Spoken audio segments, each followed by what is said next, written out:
کہ وہ بیمار ہے، اس کی سرجری ہے، وہ اس کے لیے دعا کرے۔ مگر وہ کسی اور موڈ میں تھی۔ اسے زیادہ فکر فلیش ڈرائیو کے پاس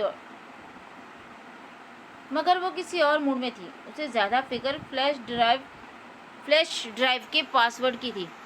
ایک لمحے کو اس کا جی چاہا کہ وہ اسے بتا دے کہ پاس ورڈ ہی ہے، دنیا کا آسان ترین پاس ورڈ۔ وہ ویڈیو کھلتے ہی اسے کال بیک کرے گی۔ وہ آج ہی آپریشن ٹیبل پہ جانے سے قبل اس کی آواز سن لے گا، مگر وہ ایسا نہ کر سکا۔ اپنی کہہ کر اس نے بہت خشک لہجے میں تمام تعلقات منقطع کرنے کا مشورہ سنایا اور فون رکھ دیا۔ بہت ہی اضطراری کیفیت میں جہان نے پھر سے اس کا نمبر ڈائل کیا، مگر وہ فون اٹھانے سے بھی انکاری تھی۔ وہ جہان سے بھی بدظن تھی اور وہ اپنے نمبر سے کال کر کے کسی لمبی چوڑی صفائی کے موڈ میں نہ تھا۔ بددلی سے اس نے فون ایک طرف ڈال دیا۔ آپریشن سے قبل ڈاکٹر نے آخری دفعہ اس سے پوچھا تھا، کیا تمہیں یقین ہے کہ تم آپریٹ کروانا چاہتے ہو؟ وہ اس وقت آپریشن ٹیبل پر لیٹا تھا، ہسپتال کے سبز گاؤن میں ملبوس۔ اس کا چہرہ بھی پسماندہ لگ رہا تھا۔ آخری دفعہ اس نے آپریشن تھیٹر کی چھت، لائٹس اور تیار ہوتے ڈاکٹرز اور اسٹاف کو دیکھا اور سر ہلا دیا۔ وہ اپنے رسک پہ سرجری کروا رہا تھا، سارے سوز و زیاں اس کے کھاتے میں ہی لکھے جانے تھے۔ جب انستھیز دینے ایک ڈاکٹر اس کے قریب آیا تو اس کا جی چاہا کہ وہ انہیں روک دے۔ وہ سرجری نہیں چاہتا تھا، وہ اندھا نہیں ہونا چاہتا تھا، وہ اپاہج نہیں ہونا چاہتا تھا، مگر الفاظ نے جیسے اس کا ساتھ چھوڑ دیا۔